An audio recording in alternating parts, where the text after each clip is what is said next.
राघव चड्ढा, राज्यसभा सांसद अशोक मित्तल और संदीप पाठक, ये तीनों ऐसे किरदार थे जिनका केजरीवाल की आप पार्टी में अच्छा खासा दबदबा था। अरविंद केजरीवाल राघव चड्ढा पर काफी भरोसा करते थे, तभी तो वो राघव चड्ढा को अपना दामाद तक बनाना चाहते थे, लेकिन ऐसा नहीं हो पाया।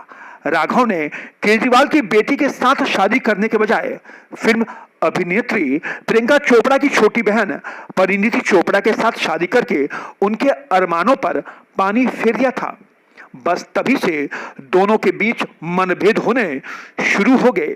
केजरीवाल और राघव चड्ढा के बीच दूरियां बढ़नी शुरू हो गई, यहां तक कि दोनों के बीच बातचीत तक होनी बंद हो गई थी।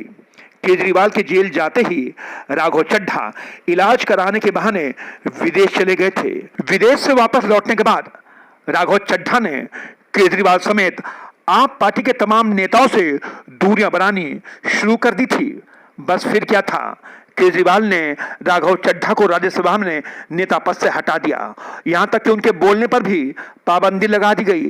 राघव चड्ढा पर आपका एक्शन होते ही बीजेपी तुरंत अलर्ट हो गई। पंजाब सरकार ने राघव चड्ढा की सुरक्षा छीन ली। बस फिर क्या था, दिल्ली में मोदी जी ने राघव चड्ढा को जेड प्लस की सुरक्षा दे दी। अब आप ही बताइए, राघव चड्ढा को किस चीज का खतरा था कि उसे जेड प्लस जैसी महत्वपूर्ण सुरक्षा दी गई। राज्यसभा सांसद अशोक मित्तल ने राघव चड्ढा के खिलाफ मोर्चा खोल दिया, क्योंकि केजरीवाल ने उन्हें राज्यसभा में सदन का नेता मनोनीत कर दिया था। मोदी जी को यह सब नागवार गुजरा और उन्होंने अशोक मित्तल के यहां ईडी की रेड करवा दी। बस फिर क्या था, राघव चड्ढा ने राज्यसभा में अपनी सीट को बरकरार रखने के लिए अशोक मित्तल और संदीप पाठक के साथ बीजेपी ज्वाइन कर ली। तीनों नेताओं के भाजपा में शामिल होते ही सियासत बिल्कुल बदल गई। मोदी जी के इशारे पर राज्यसभा सांसद अशोक मित्तल के यहां ईडी की कार्रवाई रोक दी गई। कहा तो यहां तक गया था कि आबकारी घोटाले में ईडी केजरीवाल के साथ साथ राघव चड्ढा के खिलाफ भी कार्रवाई करने के मूड में थी।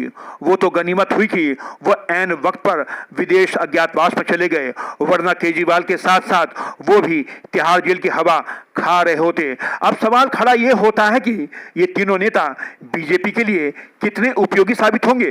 तो आइए हम आपको इन तीनों नेताओं की हैसियत बताते हैं। राघव चड्ढा, संदीप पाठक और सांसद अशोक मित्तल कोई मास लीडर नहीं है। इनके भाजपा में शामिल होने से भाजपा को कोई मजबूती नहीं मिलेगी, बल्कि ये तीनों नेता तो आप पार्टी की देन है।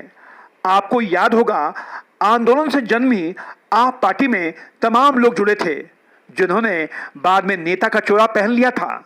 उन्हीं में से ये तीनों हैं। और आपको जानकर ताज्जुब होगा, अशोक मित्तल पर तो पैसे देकर राज्यसभा सांसद बनने का भी आरोप लगा था। भ्रष्टाचार के खिलाफ अन्ना आंदोलन से अरविंद केजरीवाल जुड़े थे, मनीष सिसोदिया जुड़े थे, तमाम नेता जुड़े थे, जिन्होंने बाद में आप पार्टी बना ली थी। और उसके बाद आप पार्टी में शामिल हुए इन नेताओं ने खद्दर पहन लिया था, और उन्हीं में राघव चड्ढा भी एक थे। और आपको जानकर ताज्जुब होगा कि राघव चड्ढा ने भी आप पार्टी की लहर में ही विधानसभा चुनाव में जीत हासिल की थी। ये कोई ऐसे नेता भी नहीं है कि जनता के बीच में जाने से उनका कोई प्रभाव पड़ेगा।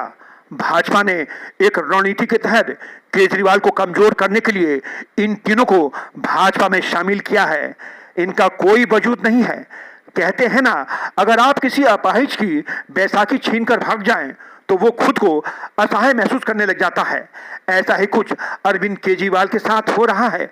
भाजपा ने अरविंद केजरीवाल को कमजोर करने के लिए इन तीनों नेताओं को शामिल किया है। लेकिन इतिहास गवाह है, इससे पहले भी कई नेता भाजपा में शामिल हुए हैं जो गुमनामी में खो चुके हैं। और आने वाले समय में ऐसा ही कुछ राघव चड्ढा, अशोक मित्तल और संदीप पाठक के साथ होने वाला है। बस आप लोग वक्त का इंतजार करिए। न्यूज़ नेट ब्यूरो की रिपोर्ट।